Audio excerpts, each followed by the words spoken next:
neste momento, abrir a palavra de Deus no livro de Apocalipse, capítulo 5. Apocalipse, capítulo 5. Vamos ler a palavra. A visão do livro selado com 7 selos e a do Cordeiro. Vi na mão direita daquele que estava sentado no trono um livro escrito por dentro e por fora, de todo selado com 7 selos. Vi também um anjo forte, que proclamava em grande voz: quem é digno de abrir o livro e de lhe desatar os selos? Ora, nem no céu, nem sobre a terra, nem debaixo da terra, ninguém podia abrir o livro, nem mesmo olhar para ele. E eu chorava muito, porque ninguém foi achado digno de abrir o livro, nem mesmo de olhar para ele. Todavia, um dos anciãos me disse: não chores, eis que o leão da tribo de Judá, a raiz de Davi, venceu para abrir o livro e os seus 7 selos. Então vi no meio do trono e dos 4 seres viventes, e entre os anciãos de pé, um cordeiro como tendo sido morto. Ele tinha 7 chifres, bem como 7 olhos, que são os 7 Espíritos de Deus enviados por toda a terra. Veio, pois, e tomou o livro da mão direita daquele que estava sentado no trono. E quando tomou o livro, os 4 seres viventes e os 24 anciãos prostraram-se diante do Cordeiro, tendo cada um deles uma harpa e taças de ouro cheias de incenso, que são as orações dos santos, e entoavam novo cântico, dizendo: digno és de tomar o livro e abrir-lhe os selos, porque foste morto e com o teu sangue compraste para Deus os que procedem de toda tribo, língua, povo e nação. E para o nosso Deus os constituíste reino e sacerdotes, e reinarão sobre a terra. Ouvi uma voz de muitos anjos ao redor do trono, dos seres viventes e dos anciãos, cujo número era de milhões e milhares de milhares, proclamando em grande voz: digno é o Cordeiro que foi morto, de receber o poder e riqueza e sabedoria e força e honra e glória e louvor. Então ouvi que toda criatura que há no céu e sobre a terra e debaixo da terra e sobre o mar, e tudo que neles há, estava dizendo: àquele que está sentado no trono e ao Cordeiro, seja o louvor, e a honra, e a glória, e o domínio pelos séculos dos séculos. E os 4 seres viventes respondiam: amém. Também os anciãos prostraram-se e adoraram. Amém. Para onde caminha a história? É o tema da nossa meditação nesta noite. O capítulo 4 e o capítulo 5 descrevem para nós a mesma cena. João é chamado para subir ao céu, porque seria mostrado a ele as coisas que em breve deveriam acontecer. E quando ele chega num arrebatamento em êxtase ao céu, ele vê um trono. E a primeira coisa que ele percebe é que a história não está sem rumo, não está solta, sem norte, mas há um trono, e assentado nesse trono alguém. Esse alguém não é definido, não há palavras que possam defini-lo. Apenas João vê a descrição da sua glória, da sua beleza, da sua majestade, porque ele é descrito como que tão belo quanto pedras, pedra de jaspe, reluzente, pedra de sardônio. E diz a palavra que ao redor do seu trono há um arco-íris, símbolo da sua misericórdia e da sua aliança. Mas diz também que desse trono saem relâmpagos, saem vozes, saem trovões, porque o mesmo trono da misericórdia é o trono do juízo. E quando você começa a perceber, agora então, os 4 seres viventes, os seres seráficos, começam a glorificar aquele que está no trono. E se junta a esses seres celestiais, os 24 anciãos, que representam a totalidade da igreja, também glorificando ao Criador. Esta é a cena do capítulo 4. É a cena do Pai, do Criador, assentado no trono, recebendo a glória dos anjos, dos serafins e também da igreja. Mas agora, abre-se o capítulo 5. E o capítulo 5 vai nos mostrar que aquele que está sentado no trono, o Criador, tem na mão direita um livro. Tem na mão direita um livro. E que livro é este? É o livro da história. É o livro dos mistérios divinos, do planejamento de Deus, do propósito de Deus para a história. E aqui, irmãos, nós esbarramos com um fato absolutamente importante, porque o homem não consegue entender e nem discernir o propósito da história da humanidade. Os historiadores não conseguem conduzir a história ao seu final. Os filósofos não conseguem interpretar a história. Os futurólogos não conseguem identificar o fim da história, porque a humanidade está perdida. Ela não encontra discernimento, interpretação, significado na história à parte de Deus. Basicamente, você encontra duas interpretações dos homens sobre a história. A primeira delas é a visão grega da história cíclica. A história não se move para uma meta, a história não se move para um fim, a história está dando voltas. O que temos hoje é o que foi ontem e o que há de ser amanhã, mas não há uma meta, não há um fim, não há uma conclusão, não há uma apoteose, não há um fechamento glorioso de uma vitória retumbante de Deus. A outra visão, ainda mais pessimista, é a visão do existencialismo ateu. A história é uma sucessão de fatos sem significado, não há plano, não há esperança. É o acaso, porque este universo surgiu do acaso, surgiu sem ter atrás de si uma mente soberana, divina.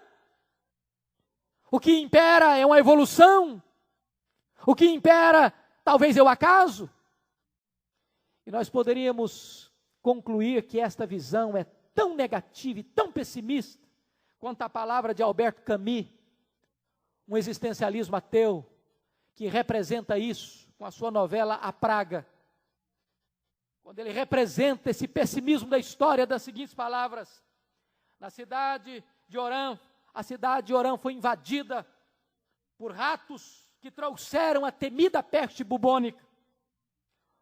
Os médicos e seus associados batalharam até vencer a epidemia, mas no final ele escreve na sua novela: é só uma questão de tempo. Os ratos voltarão. Não tem esperança, não tem saída, não tem um telos, não tem um fim. Esta é a esperança da humanidade, a desesperança. Os pensadores modernos chegaram a dizer que a história da humanidade, ela não tem significado. O grande filósofo da Alemanha, o ditador filosófico da Alemanha, Hegel, afirmou que os povos e os governos nunca aprenderam nada da história.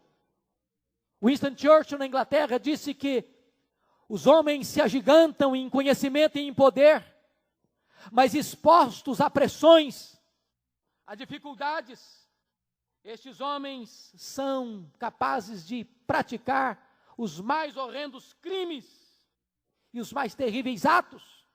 O pessimismo de Gibbon chega a ser maior ainda. No seu livro Declínio e Queda do Império Romano, quando disse que a história é pouco mais do que um registro dos crimes, loucuras e infortúnios da humanidade. A história está à deriva na mente humana. Thomas More visualizou a história no seu livro Utopia, pensando num tempo em que a história seria um paraíso, construída pelas mãos do homem. Uma ilha de fantasia.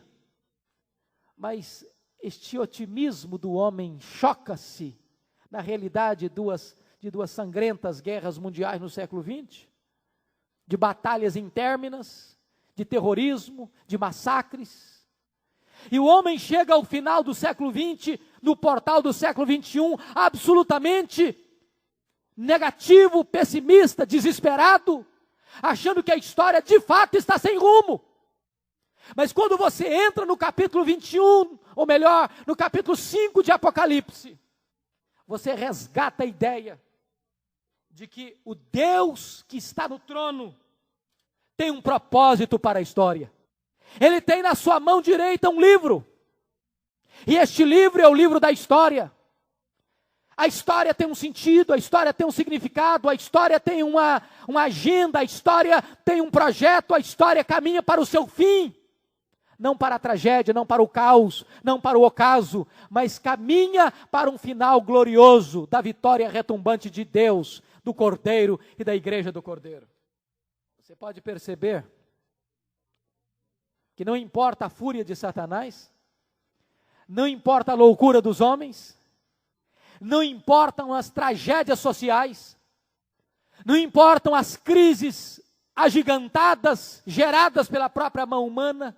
O fato é que Deus está no trono e o livro da história está na sua mão direita. Deus é soberano e Ele governa soberanamente sobre a história da humanidade. Diz o texto que este livro está escrito por dentro e por fora, de todo selado com 7 selos.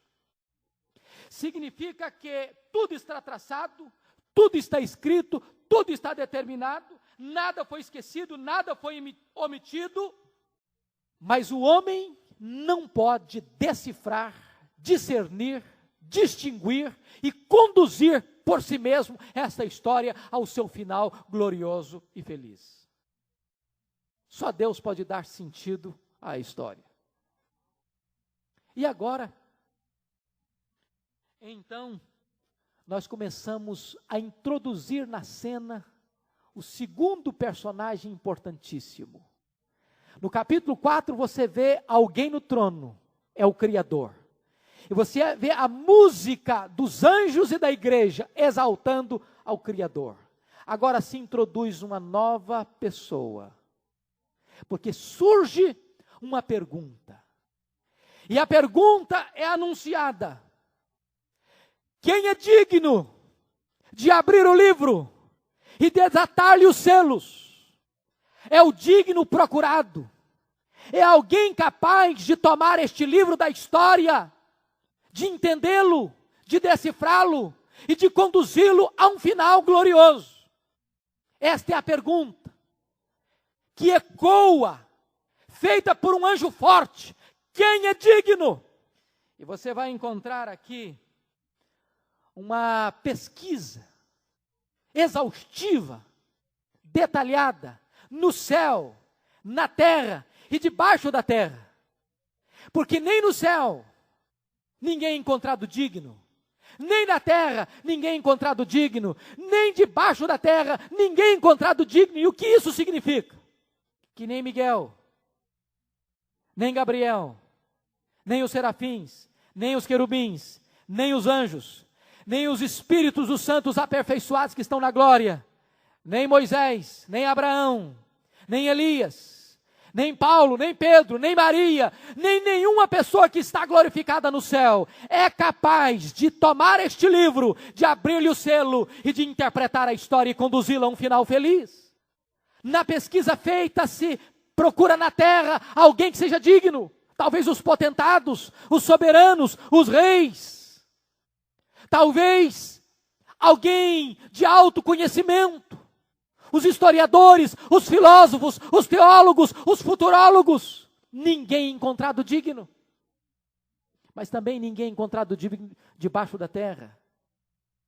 E você poderia interpretar aí que nem o diabo, nem seus demônios, nem os espíritos daqueles que estão atormentados, ou seja, ninguém pode discernir o futuro para você. A tola ideia de procurar um cartomante, de procurar um místico para invocar mortos, de consultar o mundo além, de tentar entrar no mundo do misticismo para descobrir as dobras do futuro, para descobrir o amanhã, para descobrir o que está além do que os nossos olhos podem ver, não pode lograr êxito, porque ninguém é encontrado digno de pegar este livro, de decifrá-lo, de abrir-lhe os selos. Você vê então a grande questão: quem é digno? A grande constatação: ninguém podia abrir o livro. E a grande decepção: João chorava, e chorava muito. Eu fico imaginando, irmãos, que o choro de João, a impotência de João, a tristeza de João é a tristeza de todos nós. Todas as vezes que nós olharmos para a história nessa perspectiva, nós vamos chorar também. Porque o que você vê prosperar? É o mundo em pé de guerra, é o mal triunfando, é a violência crescendo, é o terrorismo ameaçando, as guerras tornando-se cada vez mais sangrentas e encarniçadas, as famílias cada vez mais arrebentadas, os jovens se encharcando cada vez mais de drogas. É a humanidade desesperada, confusa, perdida, sem rumo, sem norte. E se faz uma pergunta: quem é digno de dar sentido a essa história, de levar essa história a um final triunfante? E ninguém é digno, ninguém é encontrado. E diz a Bíblia que João chora. Por que ele chora? Primeiro, porque parecia frustrada a sua jornada de ir ao céu. Sobe e te mostrarei as coisas que em breve devem acontecer. Agora ele sobe e ele vê alguém no trono, assegurando na mão direita o livro da história, mas ninguém é digno de interpretar este livro, de abrir os selos deste livro. Seu propósito está frustrado. A história parece à deriva. Mas louvado seja Deus, irmãos. O digno procurado é o digno encontrado. A solução para a história vem do céu. E o verso 5 nos informa: todavia um dos anciãos me disse: não chores, eis que o leão da tribo de Judá, a raiz de Davi, venceu para abrir o livro e os seus 7 selos. Que coisa fantástica é que há consolo para nós. Nós não precisamos olhar para o futuro com medo. Você não precisa olhar para o seu amanhã com desespero. Você não precisa temer a sua velhice. Você não precisa temer o que pode acontecer a você, a sua família, os seus filhos. Você pode ter convicção de uma coisa: se você entender que o Cordeiro está com o livro na mão e ele também está no trono, você pode ter confiança em relação ao futuro. Não chores. O digno procurado é agora o digno encontrado, e o digno encontrado é aquele que tem poder e autoridade para conduzir a história ao seu telos, ao seu fim, à sua consumação. Analisando, a solução da história está aqui. Primeiro, o livro da história está nas mãos de Jesus, versículo 7. Veio, pois, e tomou o livro da mão direita daquele que estava assentado no trono. Se ele tomou o livro é porque ele tem todo o poder e tem toda a autoridade. Ele tem condições de conduzir a sua vida e a história a um final triunfante e feliz. Segundo, diz o texto no verso 6, ou melhor, no verso 5, que ele venceu para abrir o livro e os seus 7 selos. O fato interessante é que você tem 3 figuras aqui: a figura do leão, a figura da raiz e a figura do cordeiro. A figura do leão e da raiz é a figura do Messias vencedor. Não temas, não chores, diz: eis que o leão da tribo de Judá, a raiz de Davi, venceu para abrir o livro. Mas diz o texto que quando João vai olhar para o leão, quando ele vai olhar para aquele que é o vencedor, aquele que pode derrotar o leão que ruge ao nosso redor, aquele que é a raiz de Davi, ou seja, o descendente, que é capaz e tem poder para estar no trono. Quando ele olha para ver esse leão, para ver essa raiz de Davi, ele vê um cordeiro. Ele é leão porque esta é a palavra profética de Jacó ao seu filho Judá, que ele seria um leão.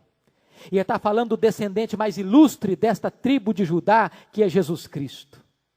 Ele é da raiz de Davi, porque é da descendência de Davi que haveria de surgir aquele que haveria de sentar-se no trono e cujo reinado não teria fim. E é por aí que você começa a perceber que a dinastia de onde procederia o Messias não poderia vir de Saul, porque Saul não era da tribo de Judá, Saul era da tribo de Benjamim. Mas quando ele olha agora, ele vê um cordeiro, e esse cordeiro está de que maneira? Qual a posição desse cordeiro? Veja você, por favor, versículo 6. E no meio do trono e dos 4 seres viventes, entre os anciãos, de pé, um cordeiro como tendo sido morto. Ele é cordeiro, mas ele está de pé. Posição de ação, de combate. Daqui para frente, Jesus Cristo vai ser descrito como cordeiro. Vai ser a palavra preferida de João para descrever Jesus, é o cordeiro. Vai se referir à igreja como a noiva do cordeiro. Esse cordeiro foi morto. Agora preste atenção que a vitória do leão, e aí ele faz uma mistura das duas imagens. Jesus só é o Messias vencedor, porque ele foi primeiro o Messias sofredor. Esta simbiose aí de imagens é a grande crise dos judeus até hoje. Eles aguardavam o Messias vitorioso, vencedor, e ele veio como Messias sofredor. Eles aguardavam o leão e veio o cordeiro. Mas quando o leão é apresentado, é preciso que primeiro ele apareça como cordeiro. Porque ele foi o cordeiro que morreu, ele pode ser o leão que vence. E o leão que vence só pode vencer porque o cordeiro morreu na cruz. A vitória de Cristo, queridos irmãos, dar-se-á não na segunda vinda. A vitória de Cristo deu-se na cruz. Foi na cruz que ele esmagou a cabeça da serpente.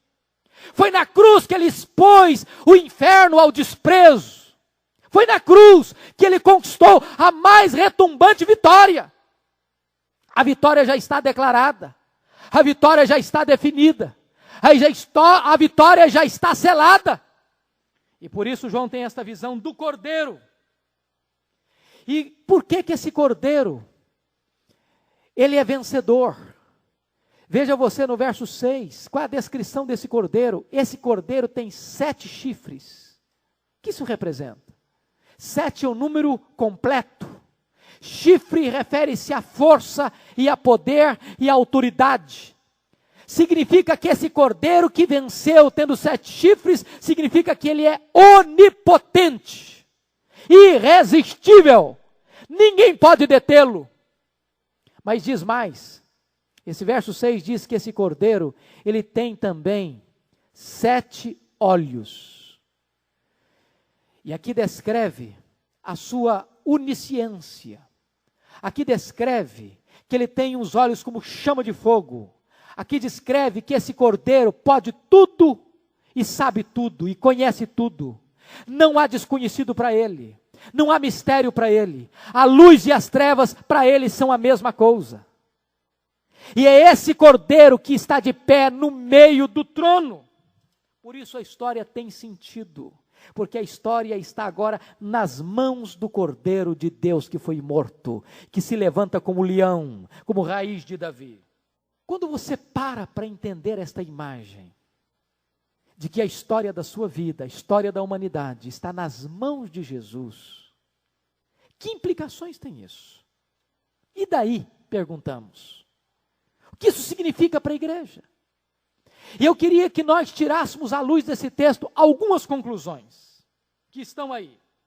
A primeira conclusão, a primeira implicação que tem de você entender que Jesus está no trono e ele tem o livro da sua vida, escrito e determinado, que o seu destino está nas mãos de Jesus, que o destino da história da humanidade está nas mãos de Jesus. No que isso implica? Primeiro, isso deve levar-nos a orar confiadamente acerca do destino das pessoas e da humanidade. Veja verso 8.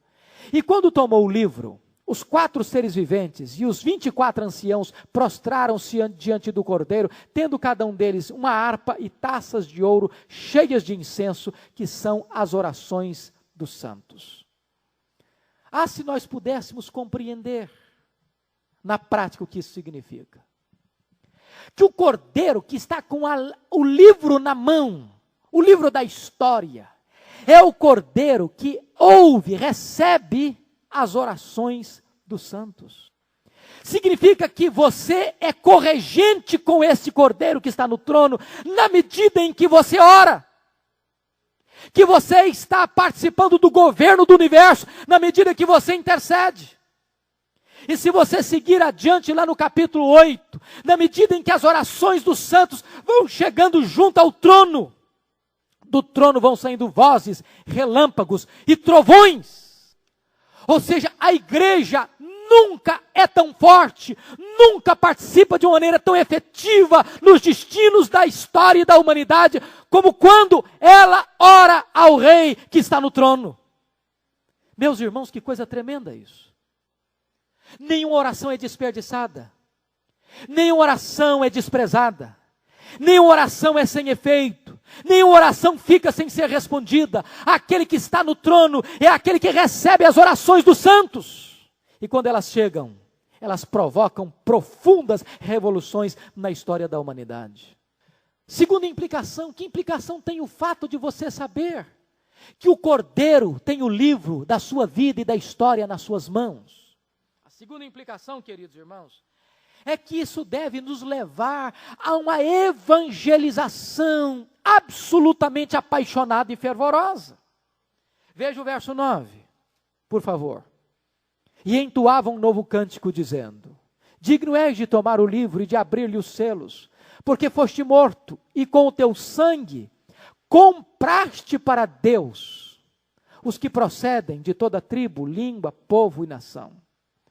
Irmãos, nós temos um ponto tão lindo na nossa teologia que nós precisávamos desfrutar. Cristo não morreu para possibilitar a salvação, Ele morreu para efetivamente salvar. Nós cremos naquilo que falamos de expiação efetiva. Quando Cristo derramou o seu sangue, Ele não derramou o seu sangue para que possibilitasse alguém ser salvo, mas Ele derramou o seu sangue para comprar, para remir. E agora, a palavra de Deus nos informa que estas pessoas já foram compradas pelo sangue de Cristo, precisam ser chamadas. Aos que Deus predestinou, a esses também chamou. E de que maneira Deus chama? Deus chama pelo Evangelho. Como ouvirão se não há quem pregue? É preciso que a igreja agora entenda que ela é coparticipante deste projeto glorioso de Deus na história, levantando-se para evangelizar aqueles que Jesus Cristo comprou com o seu sangue. E onde eles estão? Como eles são classificados? Veja que o verso 9 classifica de 4 maneiras. Primeiro, todo grupo étnico. Todo grupo étnico. Aqueles que procedem de toda tribo. Segundo, todo grupo linguístico. Toda língua. Terceiro, todo grupo político. Todo povo. E quarto, todo grupo social. Toda nação. Veja você que não escapa nada sem estar no plano de Deus, no projeto de Deus. E a igreja entra nesse projeto como parceira de Deus, como colaboradora de Deus, como cooperadora de Deus, neste grande projeto de levar a história à sua consumação final. Se nós entendemos, na nossa teologia, que o nosso Deus está no trono, que Ele tem o livro na mão, nós não podemos nos omitir naquilo que temos participação, queridos, na oração e na evangelização. Mas tem outra, uma terceira implicação que eu chamo a sua atenção para ela. Isso deve levar-nos a tomar posse da nossa alta posição espiritual. Veja o verso 10. que Jesus não morreu para comprar as pessoas, para deixar lá. Bom, comprei, mas fica lá no canto. Comprei, mas fica por aí. Diz o texto que ele comprou, versículo 10, todas as pessoas de toda tribo, língua, povo e nação, e para o nosso Deus, os constituíste reino e sacerdotes. O fato de Cristo ter comprado, não comprou apenas, comprou para que esta igreja comprada começasse a reinar agora. Vejam bem que a igreja tem 2 reinados. Nós já reinamos com Cristo hoje. É isso que Paulo diz em Efésios. Que nós já estamos assentados com Cristo nas regiões celestes, acima de todo principado e potestade. Já estamos. No plano espiritual, Jesus já reina. Nós não cremos que o reino é apenas um reino futuro. Nós cremos que o reino já está estabelecido. Ele já é rei, ele já reina. A história apenas caminhará para uma consumação final.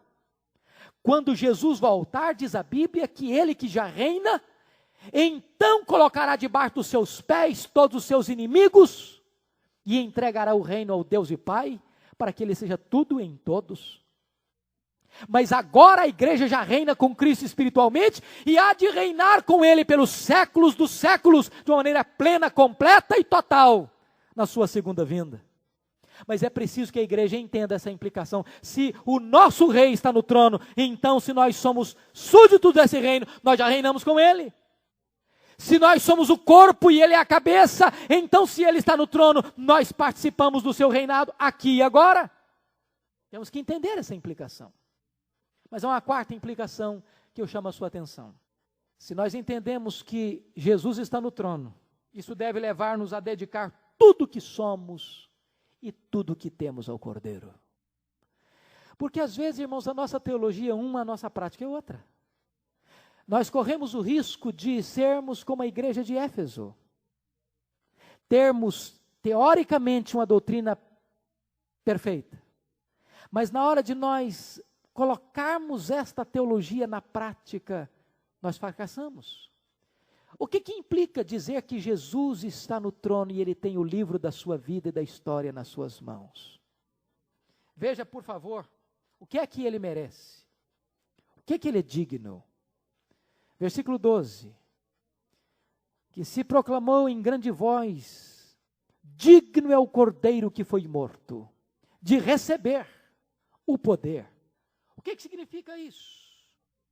Todo o poder, toda ingerência que temos, toda liderança que temos, toda capacidade de mando que possuímos, todas as coroas que temos, devem estar depositadas aos pés do Cordeiro. Segundo, a ele toda a riqueza. Toda a riqueza é toda a riqueza. As insondáveis riquezas de Cristo e a riqueza que ele nos confiou. Os nossos bens, a nossa conta bancária, o nosso contra-cheque, os nossos imóveis, os nossos móveis, aquilo que possuímos, também devem estar aos pés do Cordeiro. A ele, toda a sabedoria, os nossos diplomas, os nossos cursos, os nossos talentos intelectuais, as nossas proezas, tudo precisa estar aos pés do Cordeiro. A ele seja a força da juventude, até os últimos alentos da velhice, sejam dedicados ao Cordeiro. A ele a honra, a primazia, o melhor, as primícias do nosso tempo, da nossa vida, devem ser dados ao Cordeiro. A ele a glória, o primeiro, o melhor, o mais excelente. A ele o louvor, a adoração, o culto, tudo depositado aos pés do Cordeiro. Se ele está no trono, se ele tem nas mãos o livro da nossa vida, da história, da humanidade, então temos que dedicar tudo a ele. Mas, queridos irmãos, eu quero caminhar para o último ponto. Primeiro, digno procurado. Quem é digno? Se pesquisou no céu, se pesquisou na terra, se pesquisou debaixo da terra e não encontrou. Até que um ancião disse: não chores, porque o digno foi encontrado. O digno procurado é o digno encontrado, mas agora o digno procurado e encontrado é o digno adorado. Adorado por quem ele é. Ele é o leão, ele é a raiz, ele é o cordeiro. Adorado por onde ele está de pé no meio do trono. Adorado pelo que ele fez. Ele foi morto. E ele comprou com seu sangue para Deus os que procedem de toda tribo, povo, língua e nação. E agora ele é adorado com música. Que tipo de música? Que tipo de música existe lá no céu? Talvez pudéssemos olhar um pouquinho. Primeiro, música de adoração. Versículo 9 diz: digno és. Quando você começa a entender que ele é digno, isso é música de adoração. Adorar é exaltar a pessoa, os atributos, enquanto dar graças é proclamar os feitos, as ações. Então surge no céu uma música de adoração, digno és, e começa a se desenrolar aí uma música de adoração. Segundo, é uma música de proclamação. A música celestial é uma música evangelizadora. Digno és, porque foste morto, e com o teu sangue compraste. Veja você que é uma música absolutamente querigmática, proclamadora da obra de Cristo no Calvário. Terceiro lugar, só parando para pensar aqui uma coisa muito bonita, é o cordeiro que foi morto. Por quem esse cordeiro foi morto? Se você lê em Gênesis 22, esse cordeiro substituiu uma pessoa só, substituiu Isaac. Lembram disso? O cordeiro morreu para salvar uma pessoa. Lá em Êxodo capítulo 12, o cordeiro foi morto por uma família. Se que reunia a família, o cordeiro era morto. Estava debaixo do sangue toda uma família. É o cordeiro que é suficiente para uma família. Lá em Isaías 53, esse cordeiro é suficiente para uma nação de Israel. Mas lá em João 1, 29, o cordeiro é o cordeiro que tira o pecado do mundo. Este horizonte se amplia ao máximo. Esta é a mensagem que a igreja proclama. Que o Cristo que morreu para salvar uma pessoa, morreu para salvar uma família, morreu para salvar uma nação, morreu para salvar o mundo. Aqueles que creem, de toda tribo, raça, povo, língua e nação. Como é que é esta música do céu? Ela é uma música também missionária. Compraste aqueles que procedem de toda tribo, língua, povo e nação. Mas também é uma canção devocional. E nos constituíste reinos e sacerdotes. E finalmente esta é uma canção profética. E reinarão sobre a terra. De novos céus e nova terra. E a igreja reinará com Cristo para sempre e sempre. Veja que coisa linda. A música que ecoa no céu é uma música de adoração, é uma música de proclamação, é uma música missionária, é uma música querigmática, é uma música devocional, é uma música profética.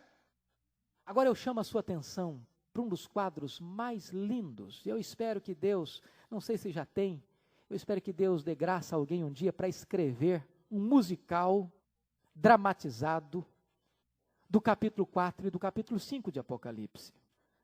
Porque no capítulo 4 o Criador é adorado e no capítulo 5 o Redentor é adorado. E o que você encontra aqui é um oratório. O que é um oratório? Oratório é um gênero musical dramático, com solos, coros, acompanhados de orquestra. Se você perceber, está descrita aqui uma das cenas mais lindas, mais arrebatadoras, mais sublimes de toda a literatura universal. O que você encontra aqui é a igreja glorificada, os serafins, os milhões e milhões de anjos e a natureza completa de toda criatura, nos céus, na terra e debaixo da terra. como que não crescendo, até uma apoteose final, numa glorificação suprema ao que está sentado no trono e ao Cordeiro. Como é que acontece esta música? Vamos tentar descrever. Lá no capítulo 4, o culto ao Criador começa com um quarteto. Capítulo 4, versículo 8, começa com um quarteto. Abre-se esse oratório com um quarteto, cantando o hino seráfico. Santo, santo, santo é o Senhor Deus, o Todo-Poderoso, aquele que era, e que é, e que há de vir. Segue-se a esse quarteto, que são seres seráficos, o coro, constituído dos 24 anciãos, que é a igreja glorificada. E esta igreja agora prossegue no louvor ao Criador. Lá no capítulo 4, versículo 11, dizendo: Tu és digno, Senhor, e Deus nosso, de receber a glória e a honra e o poder, porque todas as coisas tu criaste, sim, por causa da tua vontade vieram a existir e foram criadas. Depois dessa cena, você começa a ouvir a voz de um solista, e a voz do solista levanta e pergunta: quem é digno de abrir o livro e desatar-lhe os selos? Imediatamente você escuta o responso: não chores, eis que o leão da tribo de Judá, a raiz de Davi, venceu para abrir o livro e os seus 7 selos. E então, quando o Cordeiro toma o livro na mão do Criador, ouve-se em uníssono o quarteto e o coro dos anciãos no novo cântico. Agora são seres seráficos, e a igreja toda, agora adorando o Cordeiro. E veja você, no versículo 9, do capítulo 5, digno és de tomar o livro e de abrir-lhe os selos, porque foste morto e com o teu sangue compraste para Deus os que procedem de toda tribo, língua, povo, nação, e para o nosso Deus os constituíste reinos e sacerdotes, e reinarão sobre a terra. E quando esta música agora do coro termina, prorrompe, irmãos, um coro majestoso, de milhões e milhões de vozes, de milhares e milhares de vozes. São os anjos que avolumam este canto triunfal, dizendo: digno é o Cordeiro que foi morto, de receber o poder, e a riqueza, e a sabedoria, e a força, e a honra, e a glória, e o poder. Quando este coro majestoso, de milhões de vozes, de milhares, termina esta música, prossegue agora a cena mais fantástica que poderá existir na história da humanidade. O canto como que num crescendo arrebatador, até atingir o grande clímax, porque agora não é apenas a igreja, agora não é apenas os serafins, agora não é apenas os milhões e milhões de anjos, agora diz a Bíblia que o universo inteiro, os planetas, as galáxias, os seres dos céus, da terra, debaixo da terra, e tudo que neles há, todo ser que está respirando, agora entra nesta adoração e neste louvor apoteótico, dizendo: aquele que está sentado no trono e ao Cordeiro, seja o louvor e a honra e a glória e o domínio pelos séculos dos séculos. Eu imagino esta cena. Que coisa fenomenal, que coisa fantástica. E quando esta música universal, quando aquele que está sentado no trono e o Cordeiro estiverem recebendo o louvor e a glória do universo inteiro, diz a Bíblia, que ao término desta música, ouve-se um grandioso amém, amém. Oh, maravilha vai ser participar desta cena. E quando há este estrondoso amém no universo inteiro, diz a Bíblia, que segue-se um silêncio ofegante. E os 24 anciãos, a igreja se prostra. Que coisa fantástica. A igreja se prostra. Eu creio que esta música aqui, um dia nós dela vamos participar, deveria nos inspirar a fazer isso já e agora. A igreja que adora o Criador, que adora o Cordeiro, que tem momentos de êxtase, de arrebatamento, de plenitude. E de repente esta igreja que adora, o céu se move, a terra se move, tudo se move para adorar o Criador. Há um amém, há uma confirmação, assim seja, assim seja, assim seja. E de repente é um silêncio. E a igreja se prostra para adorar. Esta cena do nosso Senhor no trono, com o livro na mão, deveria nos levar, você e a mim, a pensar o seguinte: eu não preciso temer o amanhã, eu não preciso ter medo do futuro, eu não preciso ter medo do que está pela frente. Aquele que está sentado no trono está no controle. Ele está com o livro da minha vida e da história da humanidade nas suas mãos. Antes de os selos serem abertos e o juízo de Deus ser derramado sobre a história, eu preciso ter o consolo de saber que a minha vida, a sua vida, a igreja está nas mãos daquele que está no trono. Louvado seja o Senhor. Porque a igreja, antes de enfrentar os juízos de Deus sobre a terra, tem esta visão segura, consoladora, de que o seu Senhor reina, e a vida dela está nas mãos daquele que reina. Que Deus nos ajude a entender esta verdade, e a viver esta verdade, e a experimentar esta verdade. Amém.